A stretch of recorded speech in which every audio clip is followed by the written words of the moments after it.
Gente querida do terror, Nádia, não é conversando que a gente se entende. Conversemos então. E hoje? Hoje conversaremos sobre o quê? Conclusão. Você já parou para pensar no quanto essa palavra influencia nossas vidas? Porque nós vivemos de tirar conclusões. E através delas, que caímos no maior dos erros humanos, que é o julgar. Mas é impressionante, né? Nós não conseguimos estar diante de algo, de um fato, de um objeto, de uma pessoa, sem querer nos outorgarmos o direito de tirar conclusões sobre o que estamos vendo, escutando, presenciando, testemunhando. É a conclusão. Agora, não bastasse essa overdose do uso do ato de concluir, sem pelo menos recebermos procuração para tal, caímos num limbo muito mais significativo. As conclusões equivocadas. Muitas por analisarmos mal, não nos prendermos acima de contextos que realmente valem a pena.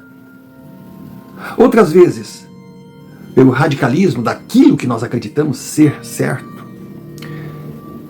E tem também a mais injusta delas, que é concluir sem ouvir todos os lados. Conclusão. Então eu convido você, assista esse vídeo até o final, eu achei muito interessante. E depois, tire suas próprias conclusões.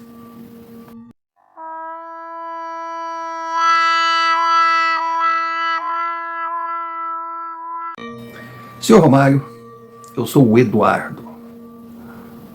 Um cara comum que poderia ter sido também uma criança igual às outras. Só que eu não consegui, porque ao nascer escutei histórias.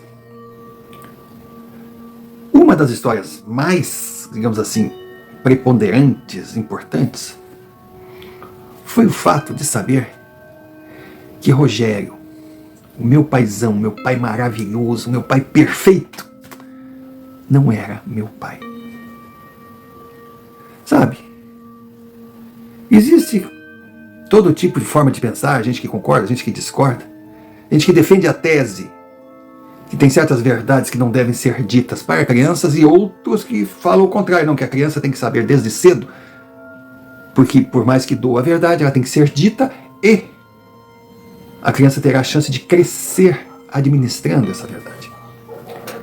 Mas, quando eu soube, nem lembro quanto tempo de vida eu tinha, quantos anos eu tinha, eu sei que não diminuiu em nada o amor que eu sentia pelo meu paizão Rogério. Muito pelo contrário, ele só fez crescer. Se eu já amava aquele homem, se eu já amava aquele pai, eu passei a admirá-lo mais ainda, mas ao mesmo tempo conheci outros sentimentos.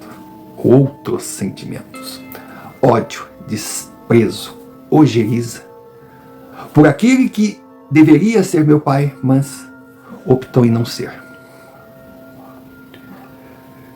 Pelo que eu fiquei sabendo, minha mãe já era uma velha quando se envolveu com meu pai, que era outro velho. Parece que ela já tinha quase 17 anos e ele, pasme, já tinha 20.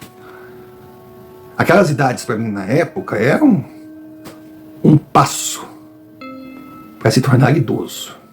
Então minha mãe é uma mulher, meu pai, nossa, não meu pai. Aquele que colocou algumas gotinhas dentro da minha mãe, que por ordem da natureza fez com que eu surgisse. Eu só sei que a minha mãe se envolveu com aquele homem, ficou grávida, e os dois casaram e foram morar na casa deles, até aí tudo normal. Só que as dificuldades financeiras eram gigantes, segundo consta. E num certo dia, no café da manhã, que eu estava no berço ainda, meu pai comunicou à minha mãe que surgiu uma oportunidade para ele fazer um bom dinheiro para poder dar uma vida melhor para ela e para mim, e que ele ia talvez ficasse um ano. Na melhor das hipóteses, caso a oportunidade realmente fosse boa, 2 anos. Depois retornaria para dar continuidade à vida. Claro que a minha mãe sentiu. Ela sentiu. Poxa, ela estava ali, recém-casada, um filho pequeno, e o marido dela, o homem da casa, diz que vai embora em busca da sorte. Acontecia muito na época. Não era nenhuma novidade naquela cidadezinha que os homens iam para o sul em busca de um futuro melhor. Mas quando é com a gente, dói mais. Pois bem, diz que aquele homem, que era conhecido como o Cisney, não sei por que esse nome Cisney, ou talvez saiba, era uma variante do nome dele que era Sidney. Mas pouco criativo, né? Cisney. Nossa. Bom, mas também isso é um detalhe que não interessa. Pelo que consta, o Cisney foi embora, nunca mais voltou, não deu notícia. Outros homens aventureiros que saíam da região em busca de uma melhor sorte, se conquistasse o que foram buscar, ou se não conquistasse, eles voltavam. Só o Cisney não voltou. E muitos daqueles que foram para os locais que o Cisney disse que iria, ao retornar, afirmaram que ninguém nunca ouviu falar. Só um ou outro diz, eu lembro de um rapaz assim, ele apareceu por aqui, trabalhou uns dias, mas sumiu. Sabe aquela coisa assim? O Sr. Romário foi complicado para mim de descobrir que eu não era aquele camarada de sorte que tinha um pai maravilhoso para se orgulhar, que trazia nas veias o sangue daquele homem. Não. Eu era fruto de um casamento desastroso da minha mãe com um Cisney. Mas logo em seguida, segundo consta, ela casou com o Rogério. O Rogério não saiu assim do nada. Ele morava na cidade, era um menino muito simples e era apaixonado pela minha mãe desde criança. E depois que ficou decretado que o Cisney não tinha nenhuma intenção de voar de volta para o seu ninho, Rogério chegou, confessou o seu amor, disse que queria namorar a minha mãe, que queria casar com a minha mãe e que iria criar o filho dela como se dele fosse. E ele realmente cumpriu. A minha mãe disse que a princípio aceitou Rogério em sua vida pensando em mim. Depois assim pensando, claro, numa vida com menos cobranças, né? Porque uma mulher separada, uma mulher viúva, sabe, uma mulher solteira depois de certa época, naquela região, naqueles anos, ela era vista com outros olhos, ela era discriminada. Normalmente não era convidada para o chá das 4, porque as suas amigas tinham medo de colocar essas mulheres perto dos seus maridos. Agora imagina a minha mãe, que era uma mulher abandonada. Então minha mãe, que gostava, tinha um carinho especial pelo Rogério, aceitou ir morar com ele. Depois veio o desquite na época, aí depois eles puderam casar, mas não na igreja. Enfim, eram uns conceitos daquele tempo que, honestamente, eu não entendo muito bem. Embora tenha vivido boa parte da minha vida dentro desses conceitos. Mas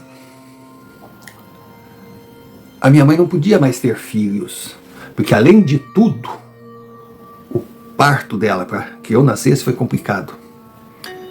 E eu seria o único filho que ela poderia ter, a única criança que ela poderia colocar no mundo. Muitos até diziam. E tu reparou como ele anda feliz ultimamente? Então, por que vamos cortar essa amizade? Eu só quero que tu passe lá na igreja e converse com o padre. Quer ver o que o padre diz. Aí a minha mãe fez isso.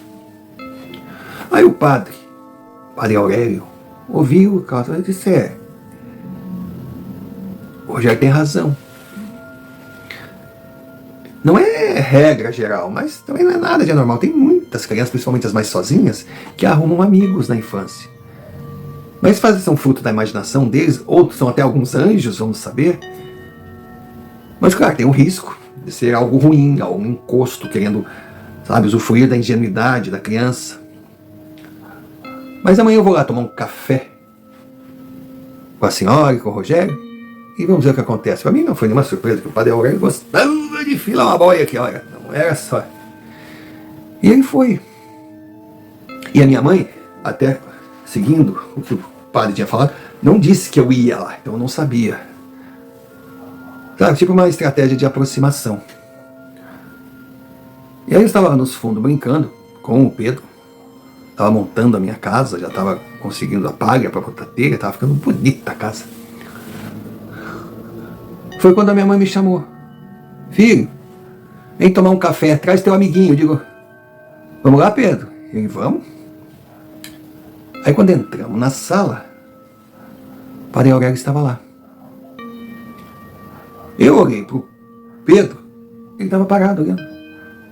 Aí eu disse, algum problema? Tu não conhecia o padre Aurélio? Aí Pedro disse, claro que eu conhecia.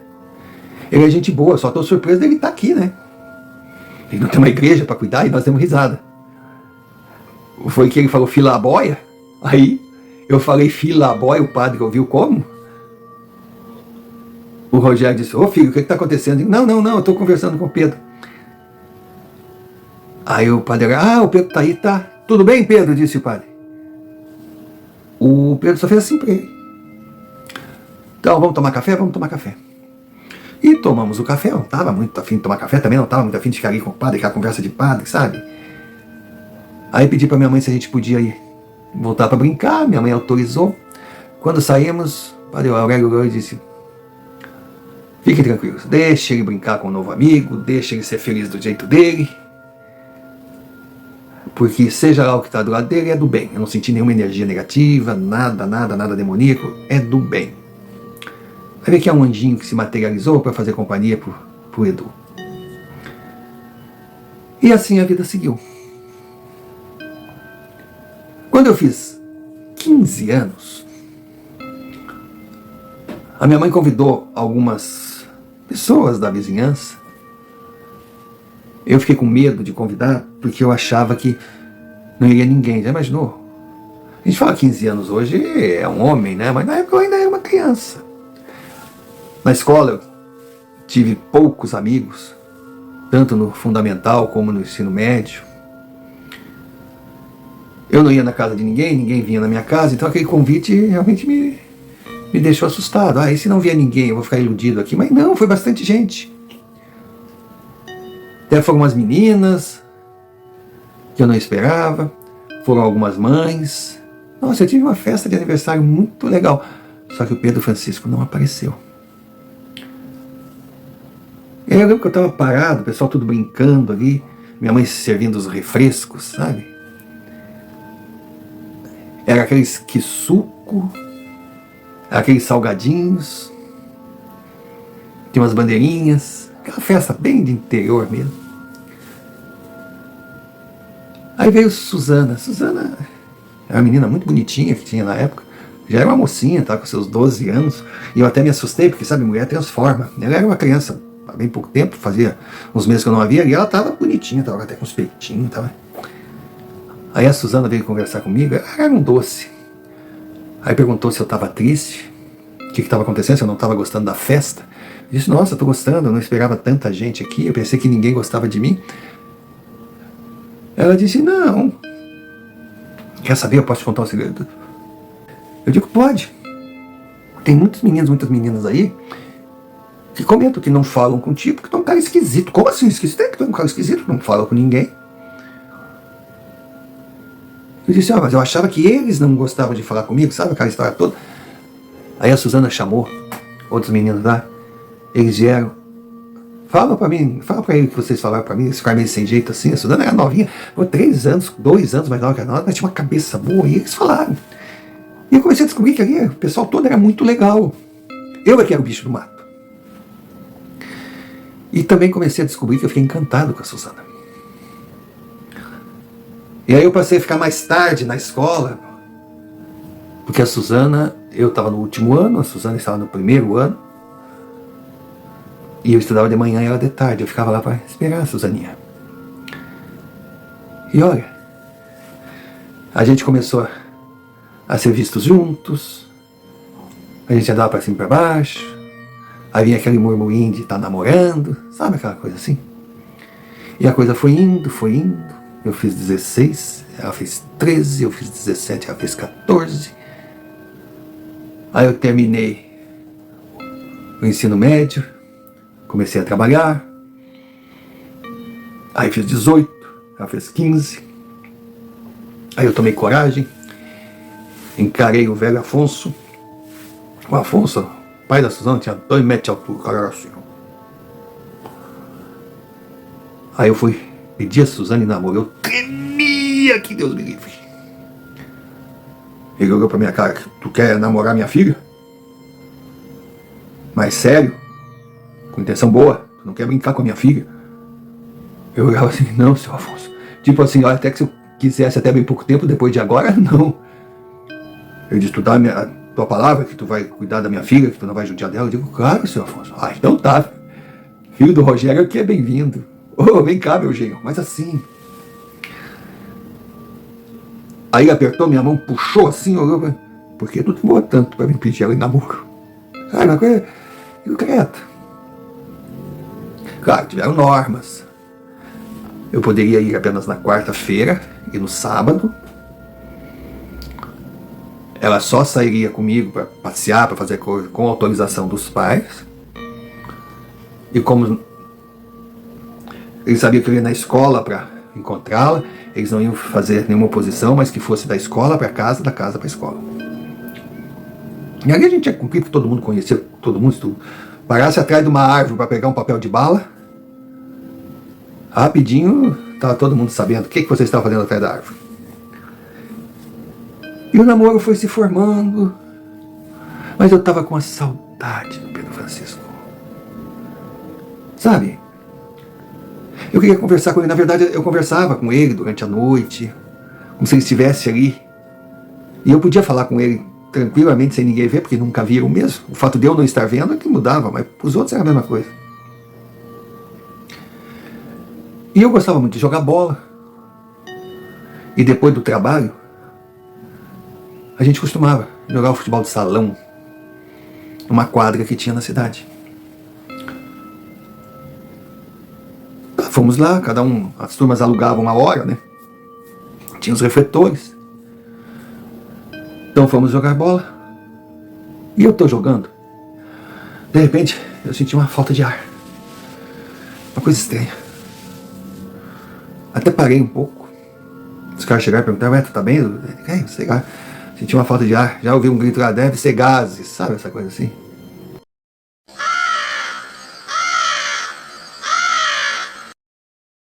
Pausa para um pedido, necessária por ser muito importante para o canal.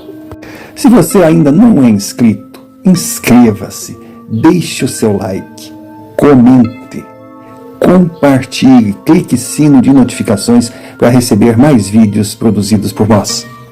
E se achar que merecemos, envie-nos um Pix, QR Code na tela, como também a chave. Você escolhe o caminho. Qualquer quantia será bem-vinda. Importante também é que você lembre de hypar o vídeo. E se desejar se associar à Confraria Nadina, será muito bem-vindo. Seja membro por apenas R$ 4,99. Em troca nós não temos muito a oferecer, mas já existe uma grade de vídeos extras exclusivos para os membros. E é claro que não podemos deixar de agradecer sempre aqueles que enviam os seus relatos via e-mail, o e-mail que está aqui na tela. São essas experiências o combustível que move a engrenagem. Dado o recado, voltemos ao relato. E desde já deixamos o nosso muito obrigado. Muito obrigado por estar aqui, por ser um Nadina, pois você é a razão do canal existir. Aí quando chegar e disser gases, eu quis dar uma resposta, aquela resposta desaforada, tipo gases é o teu, entendeu? Mas não, eu tava... Mas, tudo bem, aí fui pra casa, tomei um banho. Aí fui deitar cedo, a minha mãe perguntou Se eu estava bem, eu digo, não, mas eu não estou legal, não sei o que que é. Também já era uma época de verão, estava muito quente. Eu digo, deve ser o calor. Tá. Só que, seu Romário, a coisa foi indo, foi indo, foi indo. Aí começou a me dar umas dores no corpo, sabe, um desânimo. Comecei a perder apetite. E aí a minha mãe ficou preocupada, porque a princípio é um remedinho aqui, um remedinho ali, uma coisinha ali, uma coisinha lá. Aí chegou uma hora que meu pai disse, não, chega, vamos no médico. Mas a gente não tinha plano de saúde, não tinha nada, e o atendimento que a gente tinha assim era no INPS na época, né? Tinha que ficar na fila. Aí meu pai foi lá à noite, ficou na fila, tirei ficha, o médico me examinou, aí eu saí, aí chamou meu pai, aí meu pai perguntou, e aí, doutor? Aí o médico deu uma série de exames para eu fazer. Quando meu pai viu aquilo, disse, meu Deus, mas o que é isso? O médico falou, não quero falar nada agora, mas faz esses exames. E os exames eram caros, os exames eram muito caros. Aí o médico, como era muito legal, conseguiu encaminhar meu pai. Encontrou uns atalhos lá para ficar mais em conta. E eu fiz os exames. E o resultado foi dos piores. Seu Romário, eu estava sofrendo de uma doença muito grave. E era uma doença hereditária. Eu fiquei assim, sabe? Até então não tinha cura.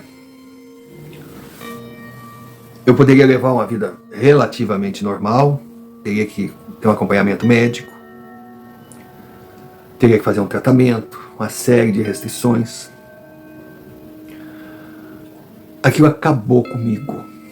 Imagina, qual o rapazinho saiu da adolescência, chegando na fase adulta, sonhando até em casar, e se depara com uma notícia dessas que não vai ficar arrasado.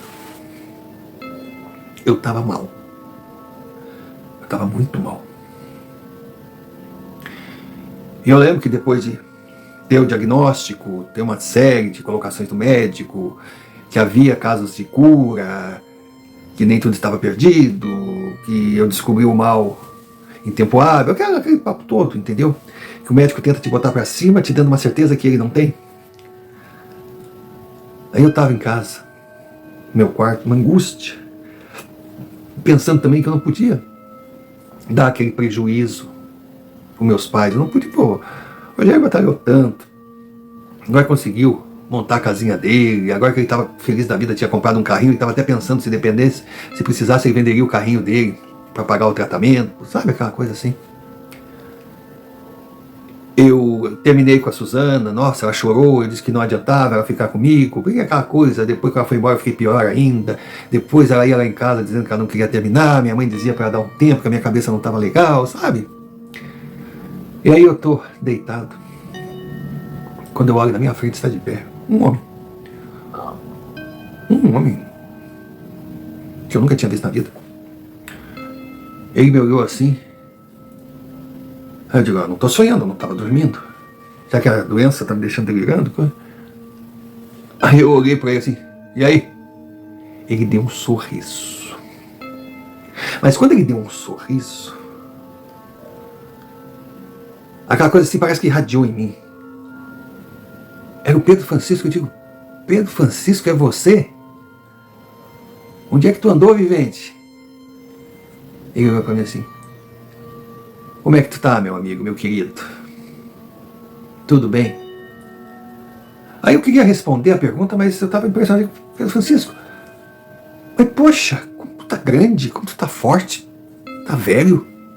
Não é ofensa, não é ofensa. Mas como tu tá diferente.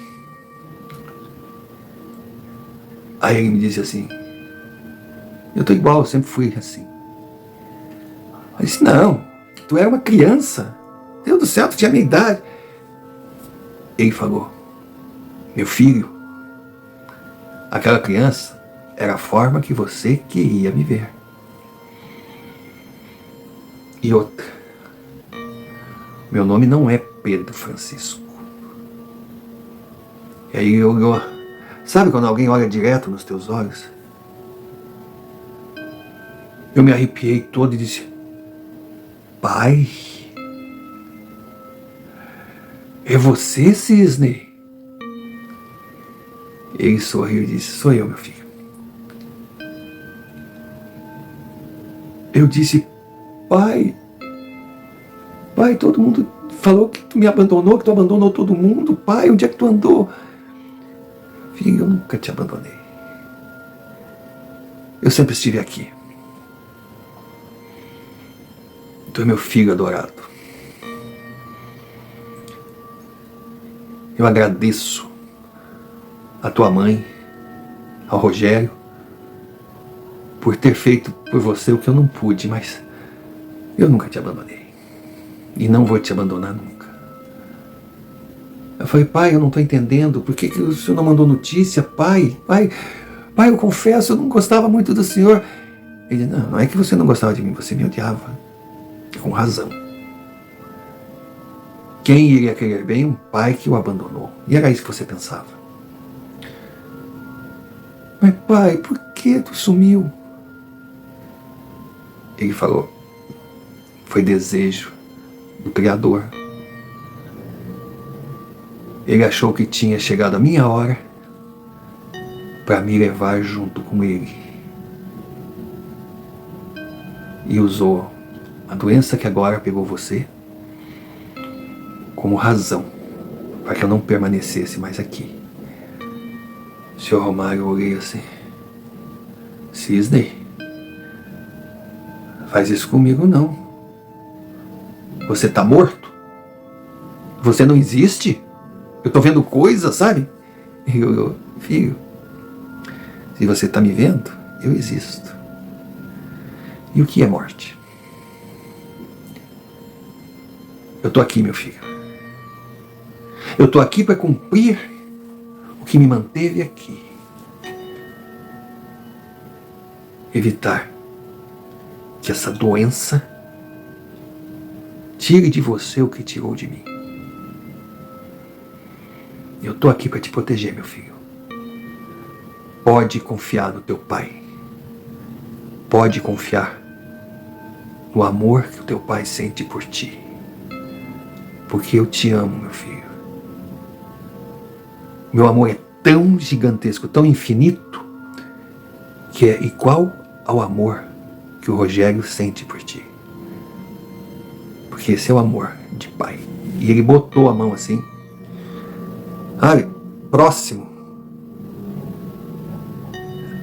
E foi passando assim. Eu senti meu corpo, minha cabeça, hora esquentava, hora arrepiava, hora esquentava, hora arrepiava, e ao mesmo tempo era bom. Ele foi passando sem tocar, mas foi passando a mão assim, eu fui relaxando.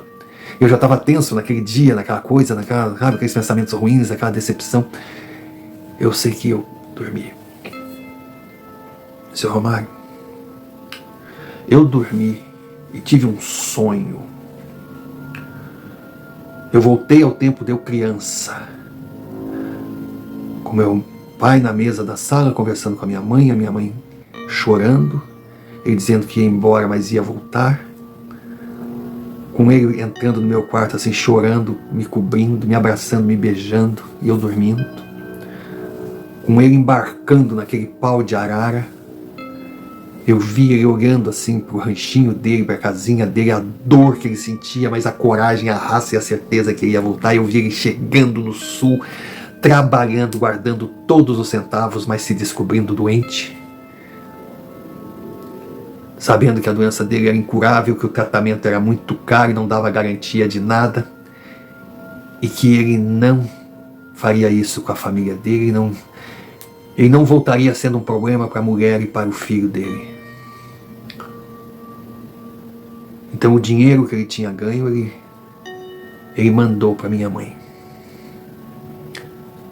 E esse dinheiro a minha mãe nunca comentou, mas chegou na mão dela e ajudou que ela sobrevivesse por uns tempos tocasse a vida comigo, até conhecer a Rogério.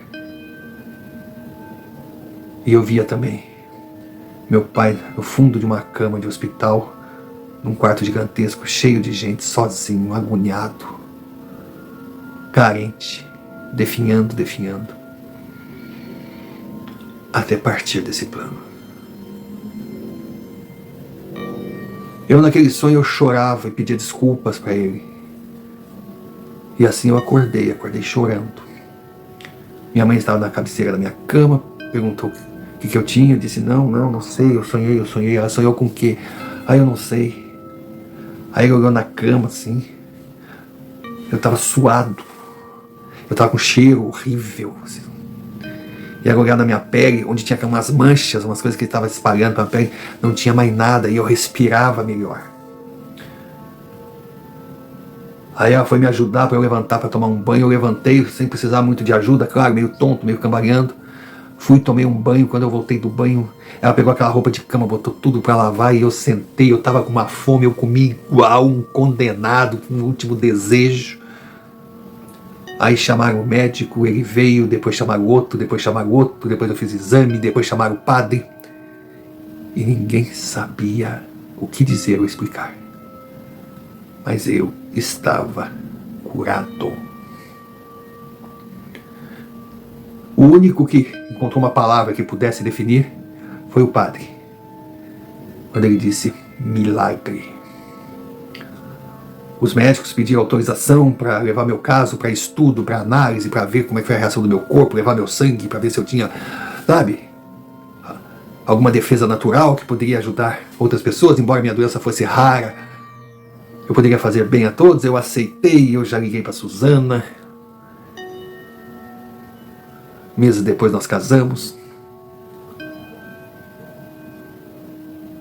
E ela chegou a me perguntar se eu queria ter filhos, correr o risco desses nascerem com propensão a essa doença.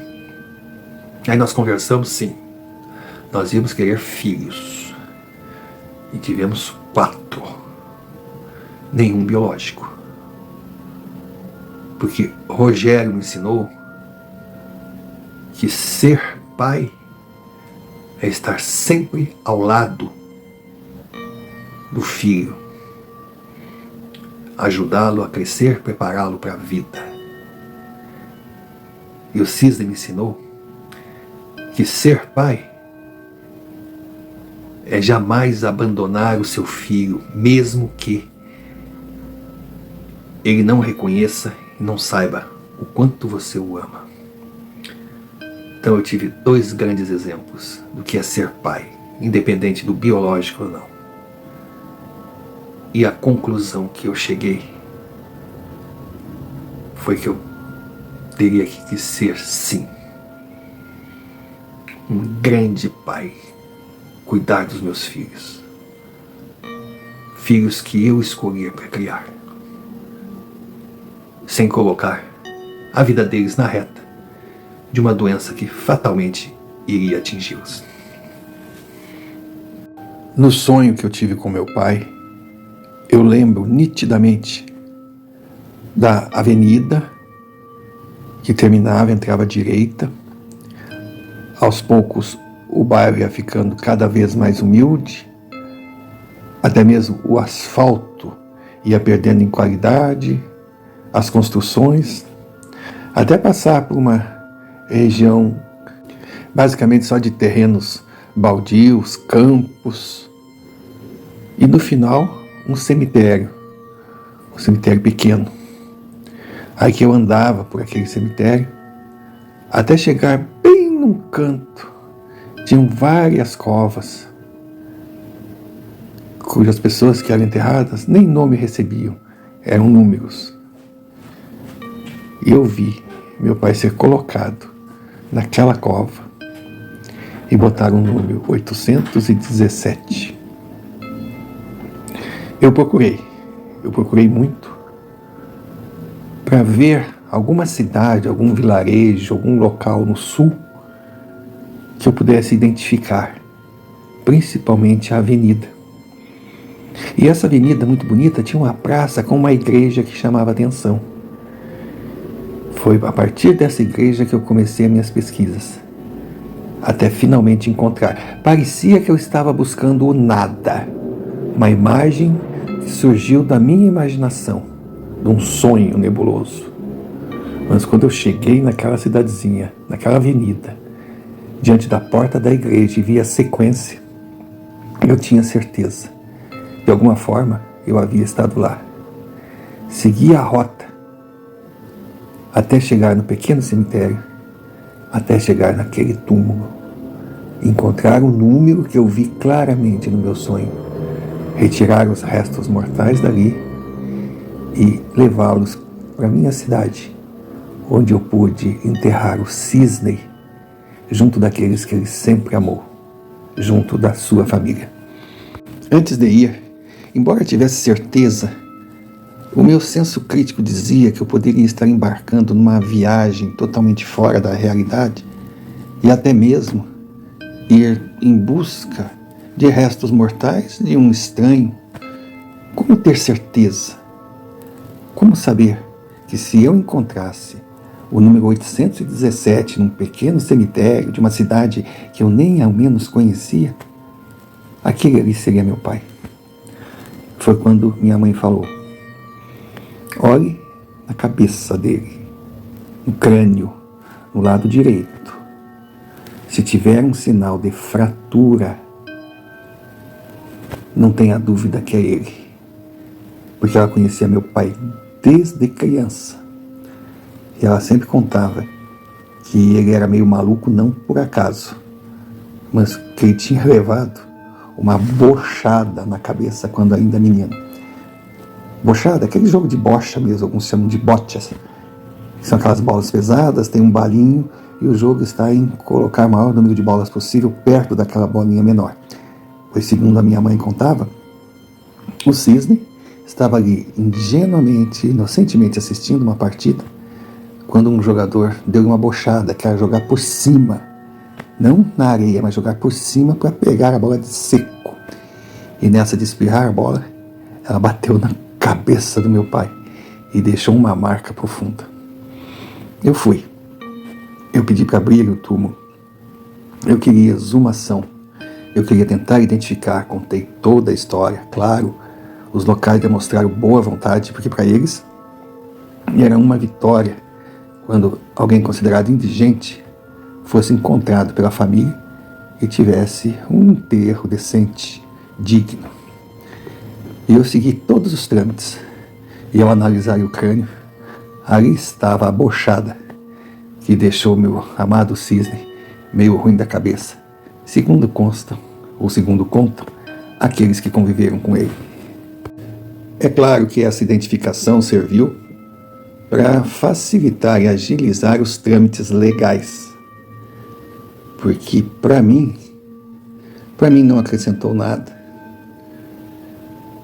Na hora que eu estava entrando no cemitério, me aproximando do local onde eu vi no meu sonho aqueles túmulos enfileirados, cheios de seres que passaram por essa terra e ali foram colocados sem identificação, como se nunca tivessem existido, eu vi na minha frente, sorrindo e abanando com aquela cara que só ele tinha, o meu amigo Pedro Francisco. E olhando para ele, eu senti no seu sorriso, no brilho dos seus olhos, um muito obrigado por estar levando-o daquele lugar. Aquele lugar que ele tinha muito a agradecer, que o recebeu durante anos, mesmo sem saber quem era ele. Aquele lugar foi sua casa, mas a felicidade estampada era de quem estava finalmente retornando ao local que ele chamava de lar.